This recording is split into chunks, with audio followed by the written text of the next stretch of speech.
예수님은 왜 영적 싸움을 그토록 많이, 성경에 보면 영적 싸움을 가장 많이 싸운 사람이 바로 예수님이시죠. 구약에는 대표해서 엘리야가 그렇게 영적 싸움을 많이 싸웠는데, 신약에 와서는 예수님만큼 영적 싸움을 많이 싸우신 분이 없습니다.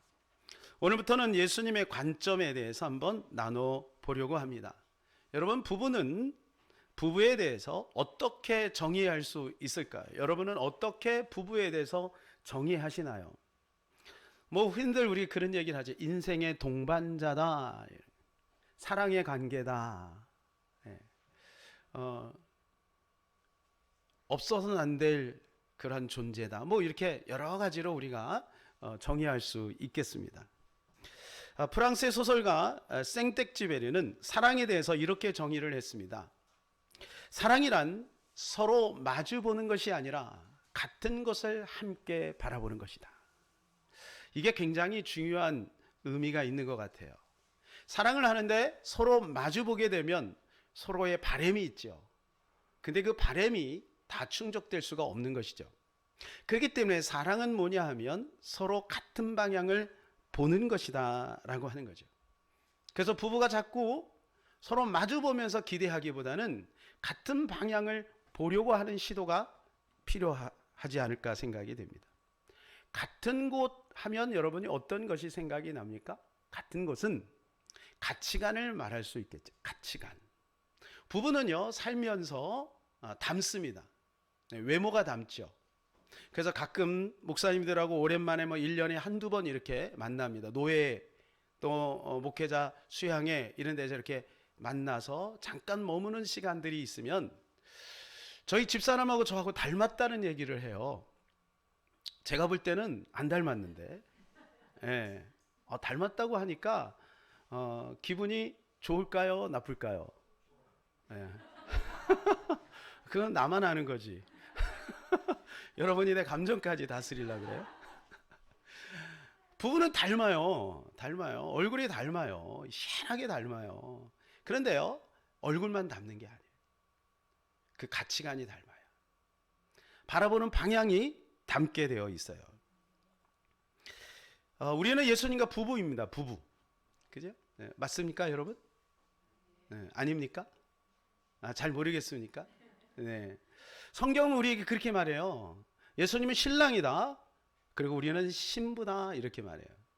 그리고 계시록에 보면 혼인잔치가 있잖아요. 누구하고 혼인잔치 합니까? 예수님하고 우리하고 혼인잔치 하는 거예요. 우리 남자분들 신부 단장 잘 하시기 바랍니다. 예수님하고 함께 혼인잔치 하는 거예요. 그래서 우리는 신랑 대신 예수님을 늘 바라보면서 사는 거죠. 그러니까 신앙생활이라고 하는 것은 뭐냐면 이제 결혼을 한 거예요. 결혼. 그러니까 교회를 나오는 게 아니라 예수님과 결혼한 거예요. 그러니까 결혼했는데 딴 남자 보면 돼요, 안 돼요? 안 되죠. 예수님만 바라봐야 되는 거죠. 결혼했는데 딴 여자 보면 돼요, 안 돼요? 안 되죠. 예수님만 바라봐야 되는 거죠. 그러니까 우리가 예수님하고 결혼했으니까 이제는 신앙생활은 뭐냐면 예수님 손 붙들고 함께 가는 거다. 언제까지? 주님 오시는 그날까지 가다가 이제 예수님하고 완전히 하나가 되는 것이죠. 저는 신앙생활을 하면서 시간이 가면서 관점이 조금씩 달라지는 것을 느꼈습니다. 처음에는 하나님 하면 나에게 도움을 주시는 분, 이 정도로 느껴졌어요. 실제적으로 그랬고요. 하나님 앞에 나와서 억울한 거, 그리고 제 인생의 수많은 문제들 하나님 앞에 고하면서 굉장히 많은 위로를 얻고 문제 해결을 받았습니다. 그런데 조금 철들고 나니까 이제는 조금 관점이 바뀌었어요. 어떻게 바뀌었냐면 내가 예수님의 신부구나, 내가 예수님의 아내구나, 이 생각이 들면서 이제 신랑 대신 예수님에게 무엇을 해드리면 좋을까? 사랑하는 부부는 늘 그런 생각을 하죠. 저 여자가 나한테 이걸 해주면 좋겠다. 그건 덜 사랑하는 거예요. 저 남자가 나한테 이거 해주면 좋겠다. 덜 사랑하는 거죠. 사랑하는 사람은 어때요? 오늘 우리 남구님에게 무엇을 해주면 좋을까? 오늘 저녁에 어떤 찌개를 해주면 좋을까? 이런 생각이 드는 거예요. 저절로 들지요. 사랑하니까. 마찬가지예요. 우리 신앙생활도 어떤 사람은 여전히 신앙생활 10년이 됐는데도 주세요, 주세요, 나 힘들어요, 이렇게 하는 사람이 있고요. 어떤 사람은 주님 무엇을 원하십니까? 오늘 하루도 내가 주님과 동행하고 싶은데 주님 제 손 꼭 붙들고 함께 가주세요. 이렇게 신앙생활 하는 사람이 있습니다. 목회를 하면서 어떻게 하는 것이 올바른 목회일까? 그래가지고 목회 철학을 짭니다. 신학교 때 수업 시간에 목회 철학을 짜는 시간이 있어요. 그래서 뭐 나름대로 목회관 뭐 짜고, 그 다음에 교회는 이렇게 하고, 그리고 설교는 이렇게 하고, 이렇게 목회 철학을 세워요. 뼈대니까. 그런데 시간이 지나면서 또 깨달은 게 있어요. 그건 뭐냐면 목회 철학을 잘 짜는 것보다 더 중요한 것은 뭐냐면 주님이 원하시는 대로 목회하는 것, 이것이 더 중요하지 않을까라는 것을 생각하게 됩니다. 아마 모든 목회자라면 저 같은 똑같은 고민을 하리라고 믿습니다. 우리 모든 성도들도 우리 주님을 바라볼 때에 이런 마음이 있으면 좋을 것 같아요. 신랑 되신 예수님에게 어떻게 하면 주님의 마음을 기쁘게 해드릴까, 이런 마음이 우리 가운데 있으면 좋겠습니다. 그런 의미에서 우리가 예수님의 관점 시리즈는 우리에게 굉장히 많은 메시지를 던져주지 않을까 생각이 되어집니다. 이 관점이라고 하는 것은 무엇입니까? 그것은 시선을 말하는 거예요. 같은 곳을 바라보는 거죠. 그러니까 신앙생활 하면서도 예수님하고 같은 시선이 있는 사람이 있고 그렇지 못한 사람이 있죠. 예수님하고 정반대의 시선을 가지고 있는 사람이 있을 수도 있겠죠. 아니면 각도가 다른 사람도 있을 수도 있겠죠. 이거는 관점이고 패러다임이고 철학이고 가치관인 것입니다. 사랑하는 여러분, 이 아침에 우리의 시선을 들어 예수님이 지금 어디를 바라보고 있는지를 한번 봤으면 좋겠어요. 성경을 읽고 기도를 하더라도 내 관점과 내 시선 그리고 내 욕심으로 성경을 읽는 것이 아니라 주님의 관점에서 성경을 읽으면요, 성경이 남다른 거예요. 남달라요. 기도도 마찬가지입니다. 기도를 한마디를 하더라도 과연 주님이 나를 통해서 무엇을 원하실까? 정말 주님이 나한테 주고자 하는 것은 무엇일까? 이것을 우리가 생각하면서 기도하면요, 기도가 맛이 있어요. 근데 용심이 가득해가지고 하나님 이것 주세요, 이거 힘들어요, 억울해요, 막 이렇게 기도하면요, 사실 기도가 재미없어요. 금방 지쳐요. 왜냐하면 하나님은 우리가 진짜 무엇을 원하는지를 알고 있기 때문에 우리의 육이 원하는 것을 들어주기보다는 그 영혼이 원하는 것, 그것을 주님은 들어주기를 원해요. 왜냐하면 그것을 들어줘야 그 사람이 영혼이 달된 같이 범사가 되고 강건해지기 때문에. 그래서 그 영혼을 위해서 주님은 오늘도 우리를 케어하고 있다는 것이죠. 그래서 오늘은 그 첫 번째로 예수님은 왜 영적 싸움을 싸우셨는가 라고 하는 것을 한번 살펴보려고 합니다. 예수님 관점에서 한번 보는 거예요. 저의 관점에서 보는 게 아니에요. 목사의 관점이 아니에요. 예수님의 관점에서 보는 거예요. 부족하면 여러분들이 성경을 더 연구하셔야 돼요. 이 예수님의 관점 시리즈에서 내 생각에는 예수님이 이런 관점이 아닌데 목사님이 이렇게 말씀하시네. 그럴 때 여러분은 성경을 더 주의해서 봐야 돼요. 베레아 성도들처럼 날마다 그러한가 하여 주님의 말씀을 상고하였더라, 그러지 않았습니까? 그래서 예수님의 관점이 포착이 되면 우리는 지체 없이 예수님의 관점 안으로 들어가서 예수님과 함께 가야 하는 것입니다. 그래야 신앙이 올바로 가는 것 아니겠습니까? 신랑 따로 신부 따로, 문 열고 딱 나갔는데 따로따로 가요. 예? 어떤 사람은 2호선 타고 가려고 그러고 어떤 사람은 노량진 가서 9호선 타고 가려고 그러는 거예요. 예? 자, 김포를 가는데요, 1호선 타고 갔다가 이렇게 가는 경우도 있고 9호선으로 이렇게 가는 방향도 있잖아요. 그죠? 아니면 차 타고 가는 방향. 나는 차 타고 가겠다는 거야. 근데 신랑은 아니야, 우리 걸으면서 데이트하자. 그러니까 9호선 타고 가자. 같이 가야지, 같이. 그죠? 신랑 되신 예수님과 같이 가야 되는 거죠. 자, 우리가 영적 싸움을 싸운다라고 할 때는 단지 마귀와의 싸움을 말해주는 것은 아닙니다. 그것은 세 가지 싸움이에요. 마귀와의 싸움, 세상과의 싸움, 내 자신과의 싸움입니다. 한번 따라서 볼까요? 마귀와의 싸움, 세상과의 싸움, 내 자신과의 싸움. 이 세 가지 싸움은 연결되어 있어요. 연관되어 있어요. 그런데요, 이 세 가지 싸움의 뿌리는 어디 있냐면은 바로 마귀와의 싸움인 거예요. 그래서 이 마귀와의 싸움에서 지게 되면은 나머지 두 가지 싸움도 당연히 지게 되어 있어요. 그래서 우리는 이 마귀와 싸움에 주목할 필요가 있어요. 최초의 인간 아담이 이 싸움에서 졌습니다. 그럴 때 나머지 두 가지 싸움에서 졌어요. 그래서 성경은 뭐라고 말하냐면 진자는 이긴 자의 종이 된다. 그래서 마귀의 종이 돼서 마귀에게 시달리는 거죠. 첫 번째 싸움의 무대는 어디인가요? 에덴입니다. 따라서 볼까요? 에덴. 여러분 에덴 아세요? 에덴? 에덴은 눈물도 없고 고통도 없고 한숨도 없고 그리고 일의 스트레스도 없어요. 거기는 화평만 있어요. 부부싸움도 없어요. 거기는 그야말로 에덴입니다.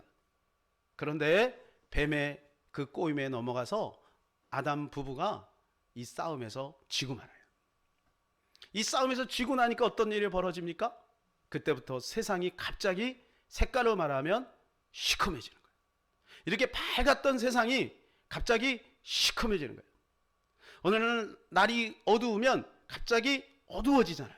그죠? 대낮인데도 어두워지잖아요. 그런 식으로 영적으로 확 어두워졌어요. 그리고 우리 인간의 죄성이 강화돼요.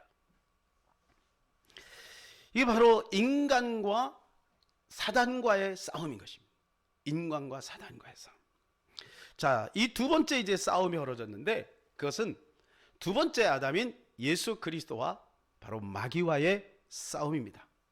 저는 이 말씀을 준비하면서요, 제가 좀 의문을 가졌던 부분이 해결됐어요. 그건 마태복음 4장과 누가복음 4장에 보게 되면 예수님이 40일 동안 금식하고 성령이 충만했는데 갑자기 성령께서 예수님을 광야로 던져버려요.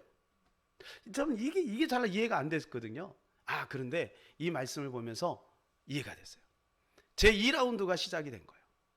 처음에는 마귀가 도전한 거예요. 마귀가 싸움을 걸었다면 이번에는 예수님이 싸움을 건 거예요. 성령님과 함께. 그리고 예수님이 그 싸움에서, 그 광야의 싸움에서 이겨요. 마귀는 세 가지 가지고 시험을 하죠. 첫 번째는 떡 시험입니다. 떡, 배가 얼마나 고파요. 그러니까 떡 먹어서 이 돌을 떡을 만들어서 먹으라는데 그것이 뭐 그렇게 크게 잘못됐습니까? 잘못되지 않았죠. 전혀 잘못된 게 없어요. 자, 그런데 그렇게 하라는 거죠. 이게 뭐냐면 육신의 정욕인 것입니다. 우리 인간에게는 육신의 정욕이 있어요. 본능이 있단 말이에요. 끊임없이 이것이 우리를 잡아 끌어요. 그래서 영적인 힘이 약하면 육신의 정욕에 딸려가게 되어 있어요. 마귀는 이것을 아는 거죠. 근데 예수님은 말씀을 가지고 이것을 물리쳐요. 두 번째는 뭐냐면 뛰어내리라. 성전 꼭대기에 높은 데 올라. 성전 꼭대기에 올라갔다는 것은 무엇이냐 하면 모든 백성들이 주목하고 있다는 거예요. 왜냐하면 거기는 신정국가이기 때문에 성전 꼭대기에 올라갔다는 것은 모든 사람이 주목하고 있다. 거기서 한번 뛰어내려 봐라.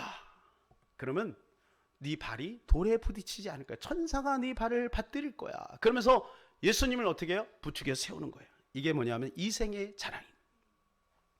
이생의 자랑. 오늘날도 여기에 걸리는 사람들이 굉장히 많죠. 그러니까 목적이 어딘? 이생의 자랑인 거예요. 나 좀 훌륭해, 나 똑똑해, 나 업적 있어, 우리 남편 대단해, 뭐 이런 이생의 자랑. 이런 게 넘어가는 게 마귀는 이걸 가지고 공격하고 있어요. 세 번째는 뭐냐면 천하만국을 보여줘요. 천하만국. 천하만국을 보여줬으니 얼마나 대단합니까? 오늘날 이 천하만국을 보고 싶어하는 사람이 있어요. 안목의 정욕. 아이돌에 이제 빠지는 거죠. 그리고 나의 미모를 가꾸는 거죠. 그죠? 그러니까 뭔가를 과시하고 싶은 거. 이게 안목의 정욕. 근데 예수님은 이 세 가지 시험을 다 이겨요. 우리 인생의 시험은 바로 이 세 가지 안에 다 포함이 되어 있어요. 그래서 이 시험을 이긴 예수 그리스도와 하나가 되어 있는 사람은 반드시 마귀를 이길 수 있다. 우리가 마귀를 이길 수가 없어요. 우리 힘으로는 불가능해요. 마귀는 IQ로 따지면 얼마나 좋을까요? IQ가? 여기 IQ 제일 높으신 분이 어떻게 되세요? 혹시? 150 넘는 분 계세요? 예? 뭐 있을 수도 있겠죠. 그죠? 근데 그것이 중요한 것이 아니죠. 마귀 IQ는 엄청나게 좋습니다. 그러니까 우리 인간의 힘으로는 안 돼요. 예수 그리스도와 연합한 자만이 마귀의 유혹에서, 마귀의 시험에서 이길 수가 있는 것입니다. 그래서 마귀는 뭐냐면 시험하는 자, 그런 뜻이죠. 시험하는 자. 계속해서 시험합니다. 이 시험은 템테이션이에요. 유혹이에요. 유혹의 목적은 뭐냐 하면 넘어뜨리는 데 있어요. 그러니까 넘어질 때까지 유혹하는 거예요. 마귀는 넘어질 때까지 시험을 거는 거예요. 그러면 우리가 예수님과 바짝 붙어서 예수님과 하나가 되어서 우리는 마귀 권세를 넉넉하게 이기는 승리자가 돼야 될 것입니다. 자, 그런데요, 보세요. 여기서 예수님이 이기셨잖아요. 그러면 이 마귀가 이제 주행랑을 이제 치고 도망가야 되는데, 예수님이 공생의 기간에 계속해서 예수님 주변을 뱅뱅 돌면서 예수님을 괴롭혀요. 이 그림을 저는 한번 이렇게 그려봤어요. 다윗과 골리앗이 싸웠죠. 다윗은 골리앗을 절대 이길 수 없어요. 그죠? 그런데 다윗이 믿음으로 이겼죠. 골리앗은 대표예요. 블레셋의 대표. 그죠? 그런데 이겼는데도 불구하고 남은 게 있어요. 그게 뭐냐 하면 블레셋의 잔챙이들. 이게 바로 귀신들인 거예요. 그래서 예수님이 가는 곳마다 귀신을 쫓습니다. 여러분 성경을 한번 보시면 얼마나 예수님이 귀신을 많이 쫓는지 몰라요. 예수님만큼 귀신을 많이 쫓는 분이 없어요. 제자들도 뭐 세 발의 피입니다.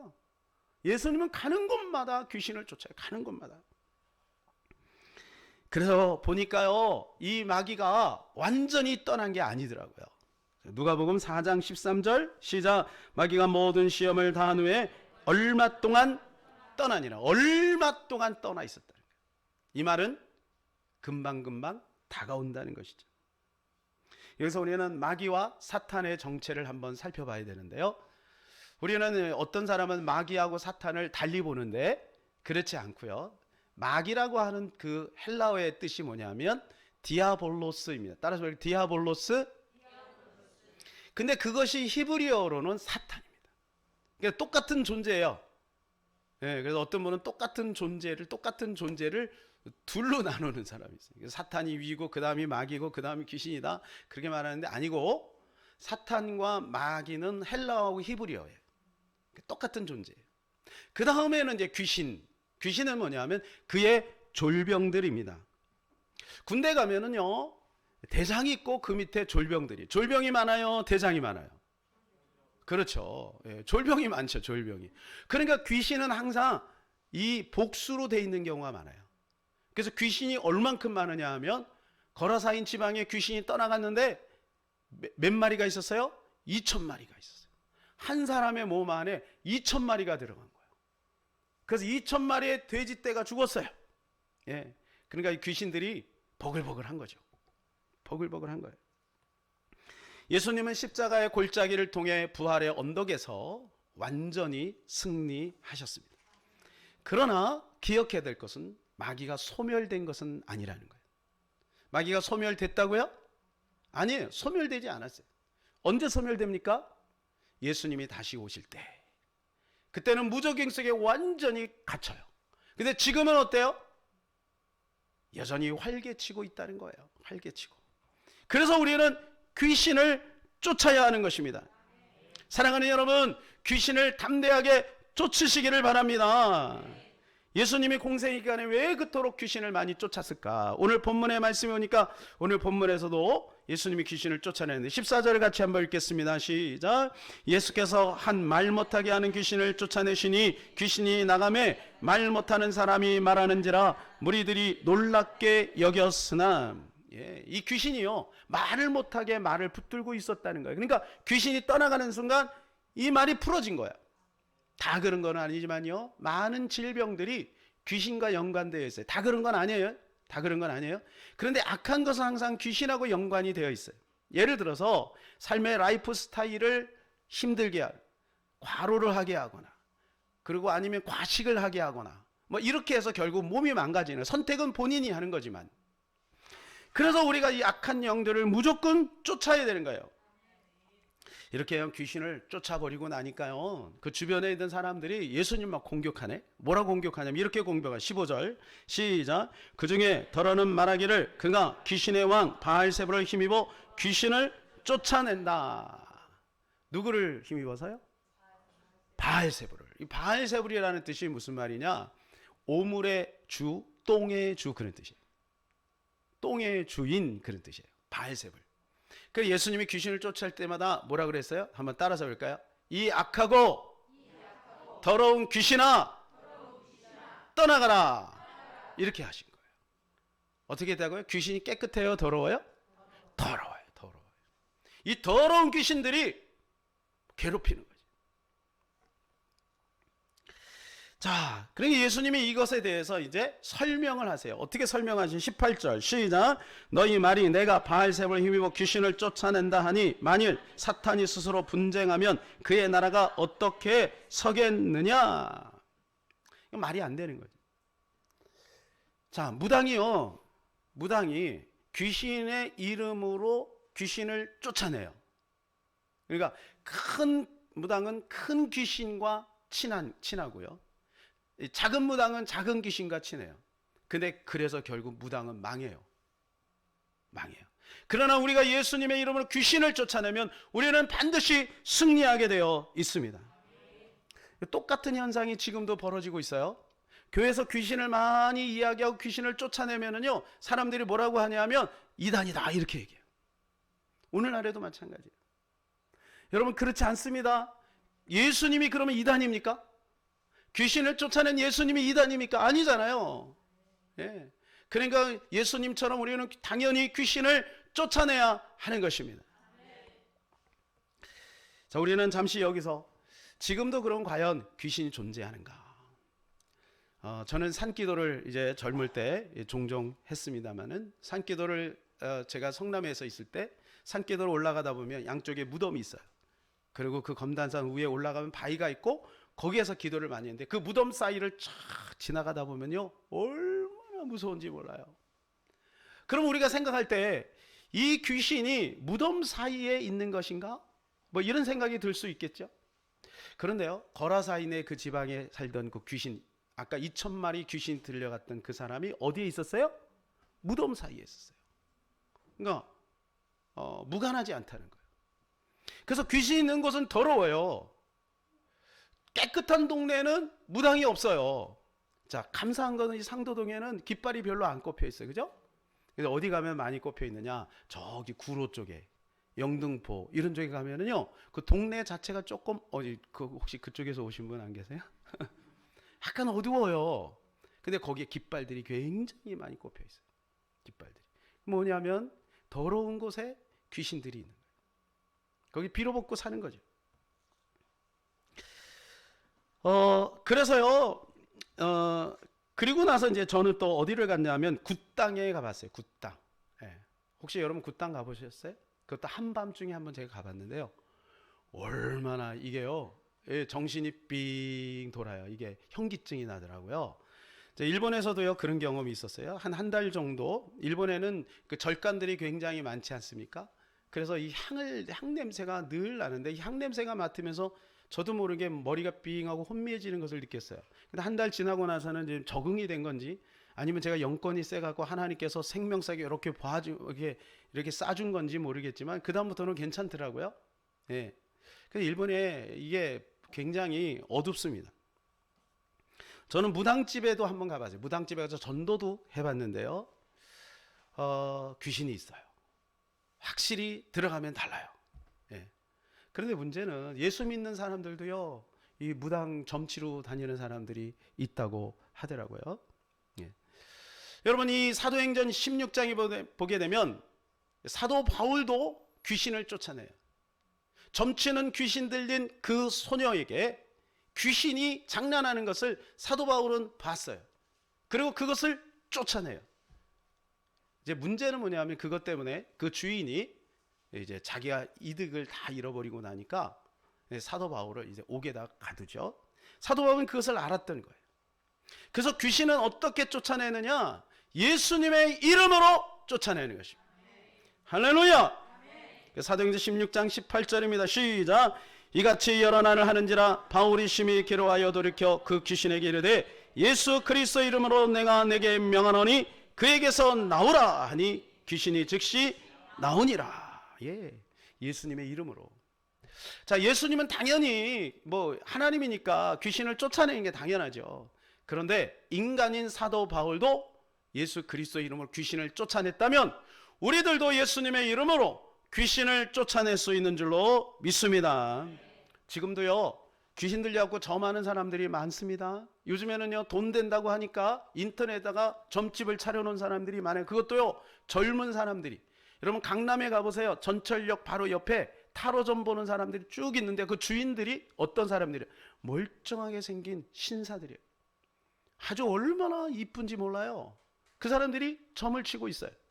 우리는 여기서 기억해야 될 것은 겉으로 볼 때는 멀쩡하고 이쁘고 점잖고 그래도 귀신에 시달리는 사람들이 있다. 귀신에 사로잡혀서 시달리는 사람들이 있다라고 하는 것입니다. 굉장히 많은 사람들이 게임 귀신에 빠져 있습니다. 가출 귀신, 음란 귀신, 그리고 술 귀신 여기에 빠져 있어요. 일본에는요, 귀신을 미화시켰어요. 아주 이쁘게 미화시켰어요. 그게 대표적인 게 뭐냐면 포켓몬스터예요. 포켓몬스터를 얼마나 이쁘게, 그래 아이들이요 그 포켓몬스터에 빠져 있는 거예요. 뭐 저것만 있습니까? 뭐 아무튼 일본 만화는 대부분 이 귀신하고 연관이 있어요. 귀신하고. 근데 이 귀신들을 아름답게 미화를 시킨 거예요. 귀신하고 같이 살고 싶을 정도로. 제가 일본어 공부하려고 그 애니메이션 하나 보는데 귀신이요 얼마나 이쁘고 얼마나 앙증맞은지 막 자전거도 타고 다니고 사람도 막 도와주고 그래요. 근데 그거 보고 계속 있으니까 나도 모르는 사이에 귀신 충만해지는 거예요. 아이들이 그런 거예요. 이 귀신 문화가 지금 전 세계를 장악한 거죠. 그래서 성경은 귀신의 집이 누구냐 하면 사람이라고 이야기를 합니다. 사람. 오늘 본문입니다. 24절 같이 한번 읽겠습니다. 시작. 더러운 귀신이 사람에게서 나갔을 때 물 없는 곳으로 다니며 쉬기를 구하되 얻지 못하고 이에 이르되 내가 나온 내 집으로 돌아가리라. 누가 우리 집에 들어오라고 했나요? 귀신이요 그 집으로 들어가요. 어디? 사람 속으로 들어가요. 사람이 집인 거예요. 귀신은 어떻게 들어가냐면 담탱이로 들어가요. 절대로 문을 정식적으로 놓고 하고 들어가지 않아요. 그러나 성령은 반드시 우리의 동의를 받고 들어가세요. 근데 귀신은 담탱이 하는 거예요. 그래서 우리 안에 들어와서 자기가 주인 노릇하려고 하는 거죠. 영은 무색, 무치, 무게가 없습니다. 냄새가 없어요. 색깔이 없어요. 그러니까 사람들이 모르는 거죠. 귀신같이 역사하는 것을 모른다는 거예요. 집이라는 것을 한번 우리가 생각해 봅시다. 집이다라고 할 때 어디에 거할까요? 귀신이 사람이 몸속에 있는데 어디에 들어갈까요? 어디에? 예? 어디에 있을까요? 귀신이 들어오니까 똥꼬 속에 있을까요? 아니면 어디 있어요? 심장이 붙어 있을까요? 갈비뼈에 붙어 있을까요? 어디에 붙어 있을까요? 뭐 여러 가지 것에 붙어 있겠지만 특별히 귀신이 이 생각 속에 역사한다. 그래서 마태복음 16장 23절 시작. 예수께서 돌이키시며 베드로에게 이르시되 사탄아 내 뒤로 물러가라. 너는 나를 넘어지게 하는 자로다. 내가 하나님의 일을 생각하지 아니하고 도리어 사람의 일을 생각하는도다. 베드로에게 이야기합니다. 베드로가 방금 전에는 어떤 일을 했냐면 주는 그리스도시여 살아계신 하나님의 아들이시니다 라고 하자 예수님이 그를 막 칭찬하셨어요. 그런데 예수님이 곧 십자가를 질 것이다 라고 했더니 그가 막 항변을 합니다. 안 됩니다 예수님. 그랬더니 예수님 베드로에게 하신 말씀이에요.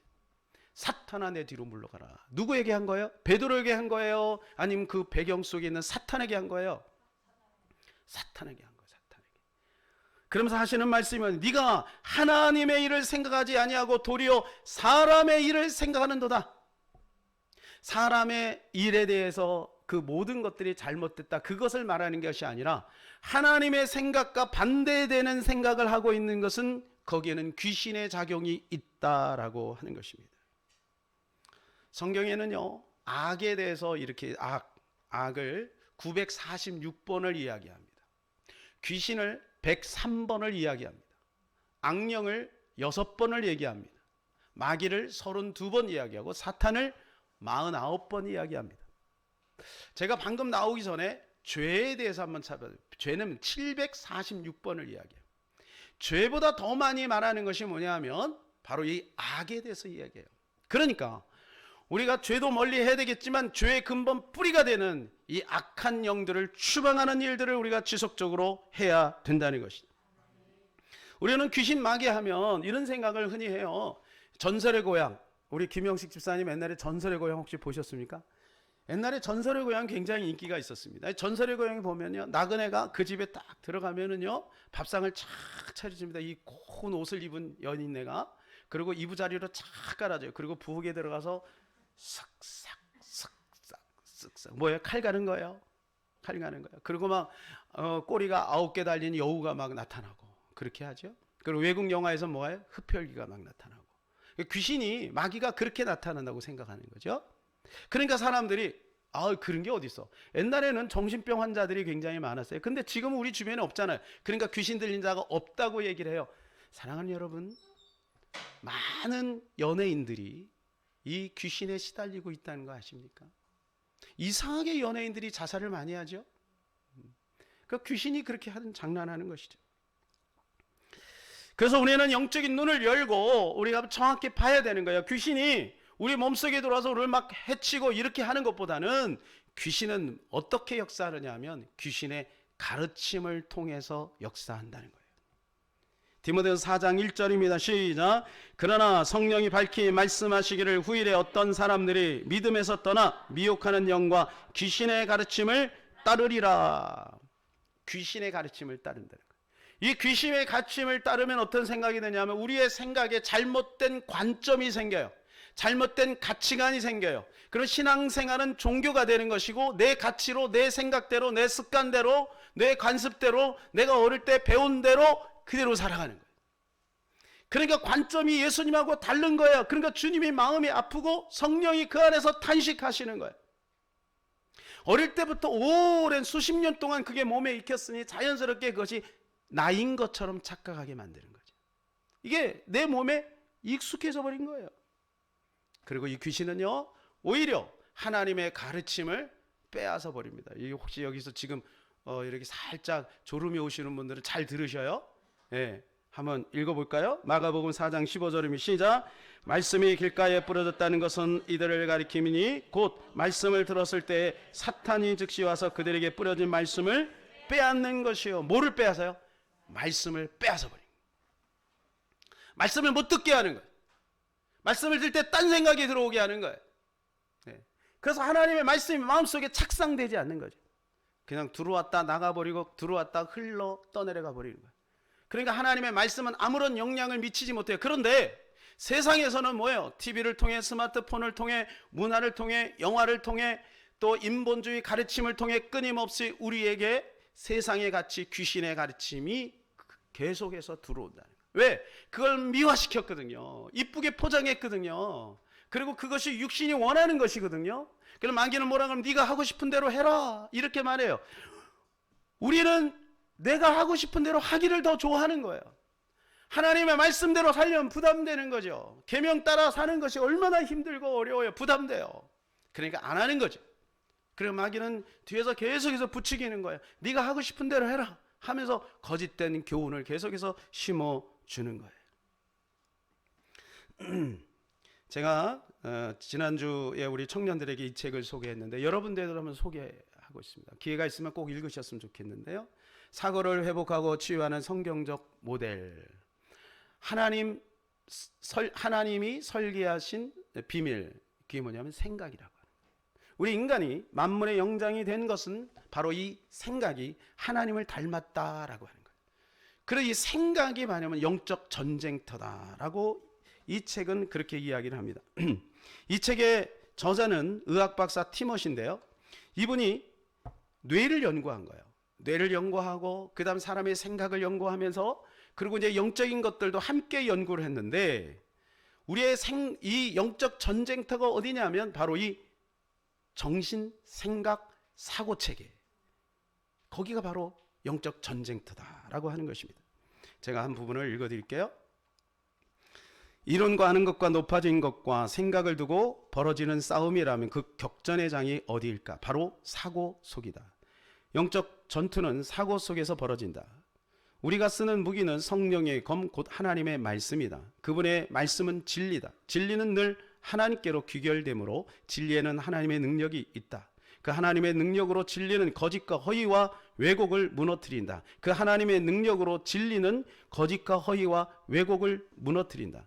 또 질서를 회복하여 치유를 낳는다. 그래서 그리스도는 진리가 너희를 자유롭게 하리라고 말씀하셨다.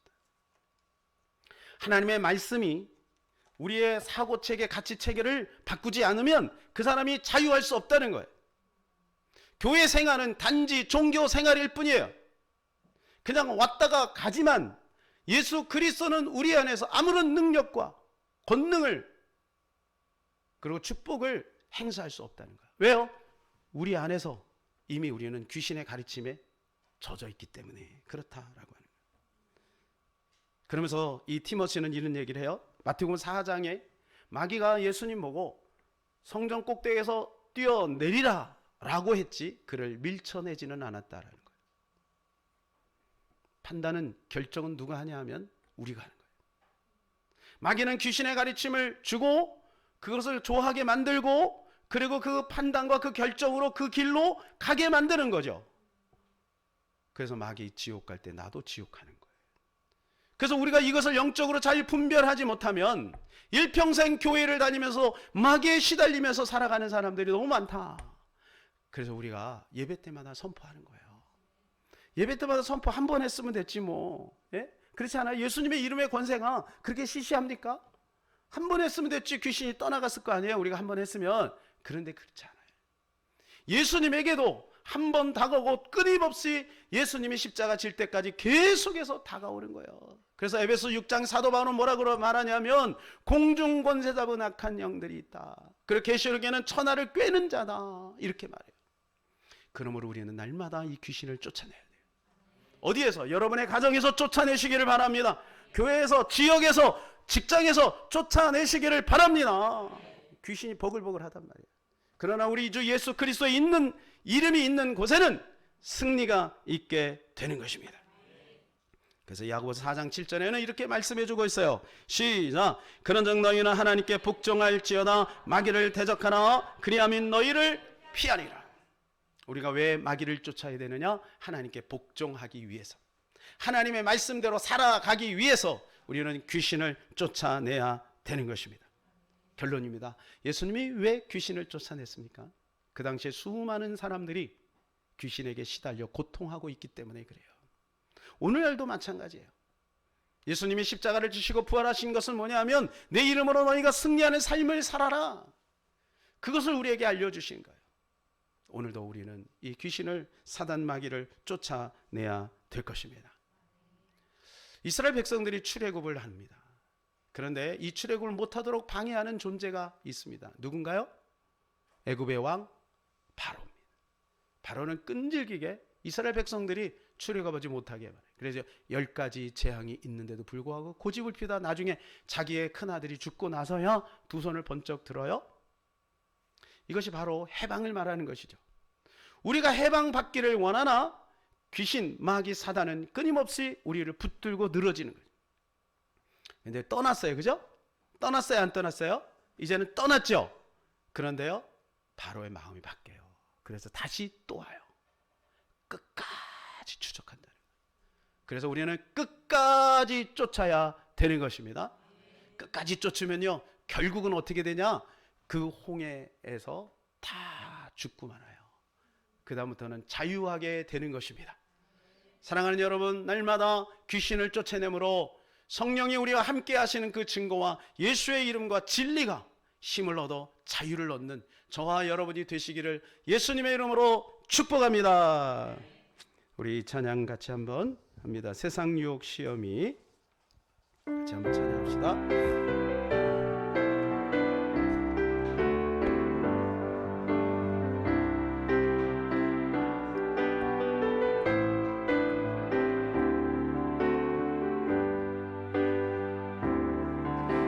세상의 시험이 내게 몰려올 때에 나의 힘으론 그것들 모두 이길 수 없네.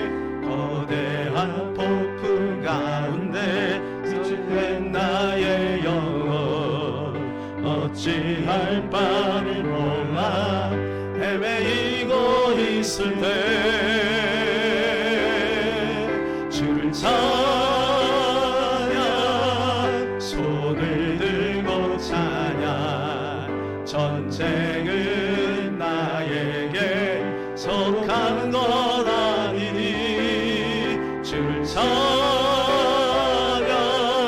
손을 들고 찬양 전쟁은 하나님께 속한 것이 거짓과 속임수로 거짓과 속임수로 가득 찬 세상에서 어디로 갈지 몰라 머뭇거리고 있네. 공중의 권세 잡은 자 지금도 우리들을 실패와 절망으로 넘어뜨리려 하네. 주를 찬양 주를 찬양 손을 들고 찬양 전쟁은 나에게 속한 것 아니니 주를 찬양 손을 들고 찬양 전쟁은 하나님께 속한 것. 주위를 둘러보며 주위를 둘러보면 아무도 없는 듯 믿음의 눈을 들면 보이는 분 계시네. 지금도 내 안에서 역사하고 계시는 사망과 어둠의 권세 물리치신 예수님 주를 찬양 손을 들고 찬양 전쟁은 나에게 속하는 것 아니니 주를 찬양 손을 들고 찬양 전쟁은 하나님께 속한 주를 찬양 주를 찬양 손을 들고 찬양 전쟁은 나에게 속한 것 아니니 주를 찬양 손을 들고 찬양 전쟁은 하나님께 속한 것이니. 오늘 말씀을 통해 우리는 예수님 왜 영적 싸움을 싸웠는지에 대해서 밝히 알았습니다. 사랑하는 여러분, 영혼이 잘 될 것 같이 범사가 잘 되고 강건해지는 거예요. 영혼이 안 되면 나머지는 안 되게 되어 있는 것입니다. 그럼 우리는 영적 싸움을 싸워야 될 것입니다. 하나님, 내가 영적 싸움을 싸우는 내가 되기를 소원합니다. 이 시간에 주여 한번 간절히 기도합니다. 주여 아버지, 이 시간에 하나님 우리 귀한 성도들이 날마다 우리 주 예수 그리스도가 오늘과 내일은 귀신을 쫓아내다가 제3일에는 완전하여지리라고 하는 말씀을 기억하며 우리도 날마다 우리의 삶 속에 귀신을 쫓아내며 마귀를 대적하며 승리하는 삶을 살아갈 수 있도록 도와주시기를 원합니다. 주께서 우리와 함께 하시고 예수님의 이름에 권세가 있으므로 하나님의 영적 싸움을 지속해서 싸우게 도와주시옵소서. 주님이 이루시고 역사하소서. 우리 성도들이 깨어있게 하여 주옵소서. 깨어있어야 될 자들이 깨어있게 하시고 날마다 주님 바라보고 믿음으로 승리하는 귀한 삶을 살아갈 수 있도록 도와주옵소서. 아버지여 역사하여 주시옵소서. 주님 이루시고 역사하여 주시기를 원합니다.